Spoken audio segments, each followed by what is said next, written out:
Hello, Assalamu alaikum my dear students. I am your teacher Zahid Hussain with another video of your English grammar. आज हम जो शुरू करने वाले हैं वो हमारा प्रीवियस लेसन जो था जिसमें हमने वर्ब्स को तब्दील किया था नाउन्स में, उसका सेकंड पार्ट आपके पास लेकर आए हैं।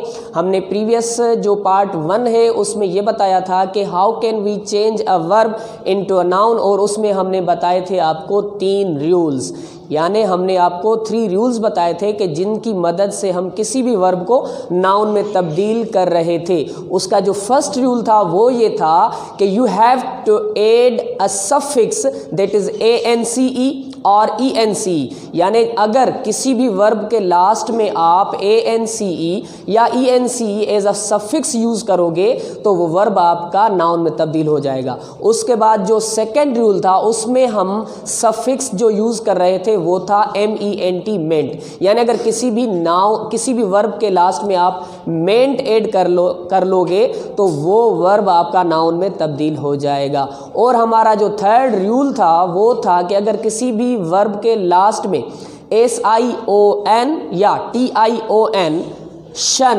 अगर किसी भी वर्ब के लास्ट में आप ऐड करोगे तो फिर भी वो आपका जो वर्ब है वो नाउन में तब्दील हो जाता है। आज हम आपके लिए लेकर आए हैं रूल नंबर 4।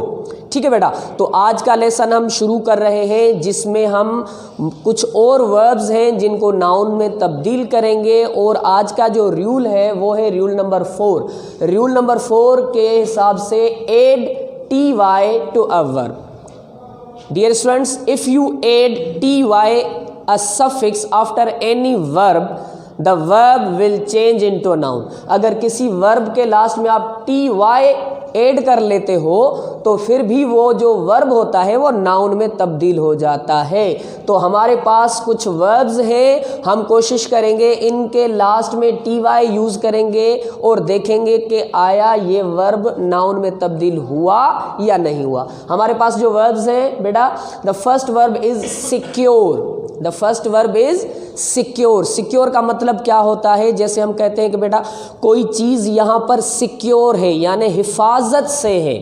सिक्योर का मतलब होता है तहफ़्फ़ुज़ में होना या हिफाजत में होना। तो सिक्योर से अगर आप TY उसके साथ ऐड कर लेते हो तो फिर क्या बन जाएगा?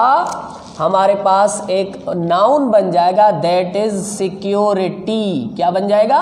सिक्योरिटी। तो देखिए डियर स्टूडेंट्स, सिक्योर जो हमारे पास वर्ब था उसके साथ हमने TY ऐड कर लिया तो हमारे पास जो न्यू वर्ड बना दैट इज सिक्योरिटी। और सिक्योरिटी ग्रामर में नाउन होता है। ठीक है बेटा, तो इसी हिसाब से TY हमने सिक्योर के साथ यूज़ किया तो सिक्योरिटी बन गया। इसी तरह से हमारे पास जो सेकेंड वर्ब है दैट इज पॉपुलराइज।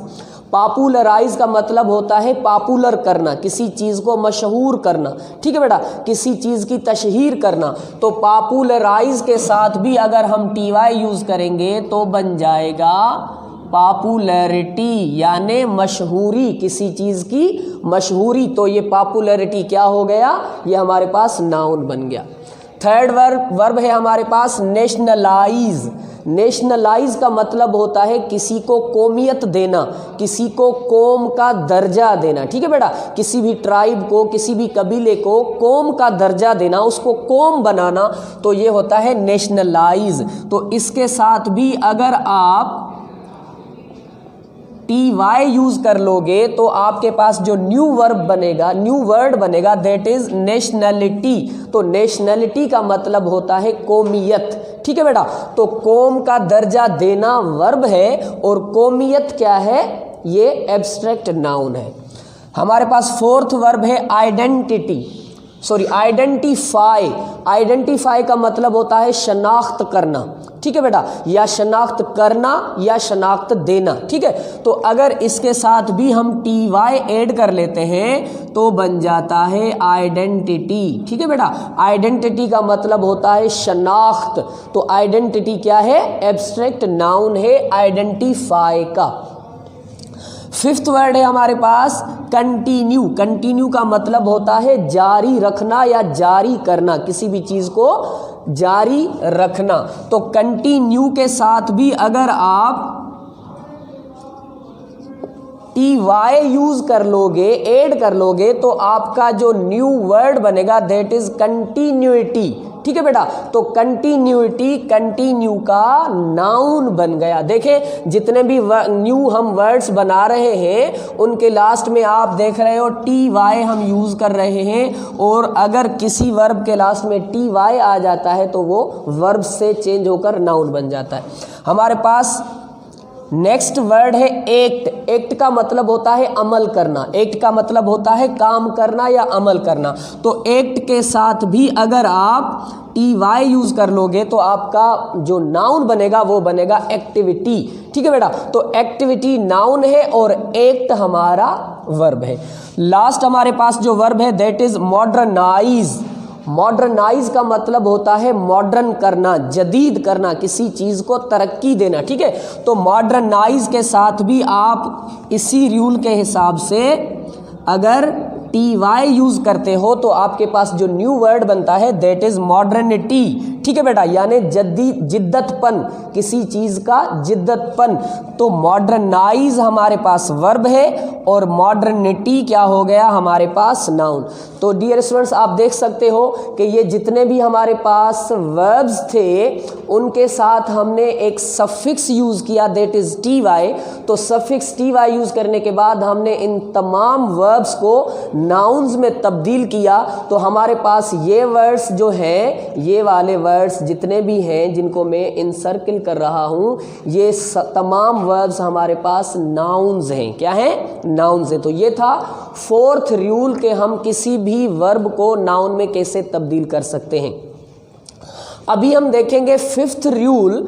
इसका फिफ्थ रूल भी है, यानी पांचवा कायदा भी है कि हम किसी भी वर्ब को नाउन में कैसे तब्दील कर सकते हैं। ये थोड़ा सा इंटरेस्टिंग है, आप इसको देख सकते हो। इसमें ये जो हम 4 रूल्स पहले सीख कर आए हैं कि भाई किसी भी वर्ब के लास्ट में आप ऐड कर लो कोई सफिक्स, वो ANCE भी हो सकता है, मेंट भी हो सकता है, शन भी हो सकता है, या TY भी हो सकता है, तो वो वर्ब जो होता है वो नाउन में तब्दील हो जाता है। लेकिन यहाँ पर कोई ऐसी बात नहीं है। यहाँ पर आप रूल का नाम अगर देखोगे तो यहाँ पर लिखा हुआ है कि एडजस्टिंग द सेंटेंस, यानी इसका मतलब है सेंटेंस को एडजस्ट करना। ठीक है बेटा, सेंटेंस को एडजस्ट करना। तो सेंटेंस को एडजस्ट हम करते हैं, हमारे पास 2 तरीके हैं सेंटेंस को एडजस्ट करने के लिए। अगर आपके पास कोई भी वर्ब है तो सबसे पहले लोकेट द वर्ब। अगर आपके पास कोई भी सेंटेंस है तो आप उस सेंटेंस में देखो कि वर्ब कहां पर यूज किया गया है। ठीक है बेटा, तो हमारे पास जो पहला सेंटेंस है that is the flood affected the village। Flood क्या किसको कहते हैं? सैलाब को कहते हैं। ठीक है बेटा, the flood affected the village। Flood यानी सैलाब ने मुतासिर किया गांव को, यानी गांव को सैलाब ने मुतासिर किया। तो अगर यहां पर आप वर्ब लोकेट करोगे तो आप कहोगे कि सर इस सेंटेंस में affected जो है ये एज अ वर्ब यूज किया गया है। ठीक है बेटा, तो यहां द फ्लड सब्जेक्ट है और affected second form of verb है और द विलेज क्या है? ये आपका ऑब्जेक्ट है। ठीक है बेटा, तो सबसे पहले किसी भी सेंटेंस में आपने वर्ब को लोकेट करना है। हमारे पास सेकंड सेंटेंस है the athlete runs very fast. Athlete किसको कहते हैं? जो दौड़ लगाता है। ठीक है बेटा, दौड़ने वाला, जंप लगाने वाला जो खिलाड़ी होता है उसको कहते हैं athlete. The athlete runs very fast. तो यहां पर भी अगर आप लोकेट करो वर्ब को तो आप कहोगे कि सर रन्स क्या है? Run as a verb use किया गया है इस सेंटेंस में। ठीक है बेटा, तो ये हमारे पास 2 सेंटेंसेस हैं। In first sentence affected is used as a verb and in the second sentence runs is used as a verb। तो हमने affected और runs ये जो वर्ब है इनको नाउन्स में तब्दील करना है। कैसे कर सकते हैं? हमारा पहला जो रूल था कि लोकेट द वर्ब हो गया। उसके बाद जो सेकंड स्टेप है बेटा वो है कि use a determiner before the verb. आपके पास जो वर्ब है, जो वर्ब आपने लोकेट किया है उसके सामने, उससे पहले आप एक डिटरमाइनर यूज करो। और मैंने आपको याद होगा एडजेक्टिव्स के लेसन में आपको बताया था कि एडजेक्टिव्स की 2 मेन टाइप्स होती हैं जिनको कहा जाता है, जो फर्स्ट टाइप होती है उसको डिटरमाइनर्स कहा जाता है और सेकंड जो होता है उसको क्या कहा जाता है? उनको क्या कहा जाता है? फर्स्ट पार्ट है हमारा डिटरमाइनर और सेकंड है डिस्क्रिप्टिव। तो डिटरमाइनर्स ऐसी एडजेक्टिव्स होती हैं जो किसी भी नाउन को डिटरमाइन करती हैं, और डिटरमाइनर्स में हमारे पास आर्टिकल्स भी थे, डिमॉन्स्ट्रेटिव्स भी थे और इंट्रोगेटिव्स भी थे। ठीक है बेटा, तो आपने क्या करना है कि जो वर्ब आपने लोकेट किया है उससे पहले आपने डिटरमाइनर यूज करना है। तो अगर किसी भी वर्ब से पहले आप डिटरमाइनर यूज करोगे तो वो वर्ब जो होगा वो नाउन में तब्दील हो जाएगा। कैसे? इसी सेंटेंस को लेते हैं, the flood affected the village. ठीक है बेटा, यानी सैलाब ने गांव को मुतासिर किया। तो यहां पर आप देखो कि कैसे डिटरमाइनर यूज कर रहे हैं वर्ब से पहले। हमने थोड़ा सा सेंटेंस को चेंज किया है, थोड़ा सा। The flood had a bad effect, तो जो इफेक्टेड वर्ब था उसके साथ हमने डिटरमाइनर यूज कर लिया है, अ बैड इफेक्ट। और उससे पहले हमने एक दूसरा वर्ब भी यूज किया है, दैट इज हेड। ठीक है बेटा, तो the flood head a bad effect on the village. तो यहां पर जो बैड इफेक्ट है ये कोई वर्ब नहीं है, ये क्या बन गया? इफेक्टेड वर्ब में से ये बैड इफेक्ट नाउन बन गया, क्योंकि इफेक्ट से पहले हमने एक डिटरमाइनर यूज किया है, दैट इज अ। आप अ भी यूज कर सकते हो, एन भी यूज कर सकते हो और द भी यूज कर सकते हो। तो हमने क्या किया है कि the flood had a bad effect on the village. तो यहां पर हेड क्या है? आपका वर्ब है, और अ बैड इफेक्ट आपका नाउन बन गया। ठीक है बेटा, तो सेकंड सेंटेंस आप देख सकते हो कि the athlete prepared for a run. ऊपर वाला सेंटेंस अगर आप देखोगे जहां पर हमने लोकेट किया था वर्ब, तो था कि the athlete runs very fast, जो खिलाड़ी है वो बहुत तेज दौड़ता है। तो रन हमारे पास वर्ब था, लेकिन इस सेंटेंस में देखो द एथलीट प्रिपेयर्ड, हमने वर्ब यूज किया है प्रिपेयर्ड, यानी एथलीट यानी खिलाड़ी तैयार हुआ। ठीक है, तैयार किसके लिए हुआ? For a run. तो रन से पहले जो हमारे पास वर्ब था उससे पहले हमने एक डिटरमाइनर यूज कर लिया अ, तो अ रन क्या हो गया? हमारे पास नाउन हो गया। अब बैड इफेक्ट क्या हो गया? ये भी हमारे पास नाउन हो गया। तो आप देखो कि पहले स्टेप में आपने किसी भी सेंटेंस में कोई वर्ब लोकेट करना है, देखना है कि वर्ब कहां पर है, और उसके बाद आपने उस वर्ब से पहले एक डिटरमाइनर यूज करना है। अगर जब भी आप किसी वर्ब से पहले डिटरमाइनर यूज करोगे तो वो वर्ब नाउन में तब्दील हो जाएगा। ठीक है बेटा, तो होप कि आपको ये जो 5 रूल्स थे जिनकी मदद से हम किसी भी वर्ब को नाउन में तब्दील करते हैं, आपको अच्छे तरीके से समझ में आ गए होंगे। ज़्यादा से ज़्यादा इन रूल्स की प्रैक्टिस कीजिए।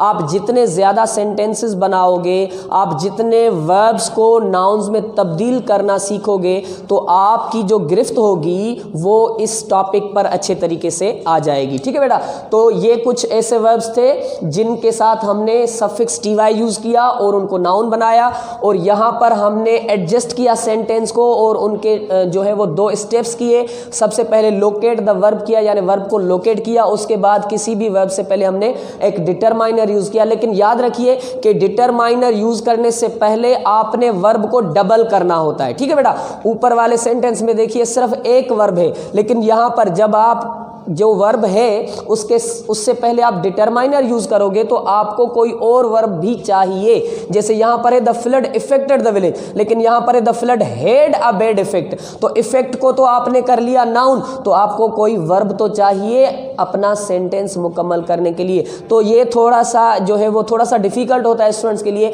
लेकिन जितनी आप प्रैक्टिस करोगे तो आप अच्छे तरीके से कर लोगे, क्योंकि कहते हैं कि प्रैक्टिस मेक्स परफेक्ट। ठीक है बेटा, होप कि आपको ये 5 रूल्स जो है वो अच्छे तरीके से समझ में आ गए होंगे। अगर कोई क्वेश्चन हो तो आप इस वीडियो के कमेंट सेक्शन में हमसे पूछ सकते हैं।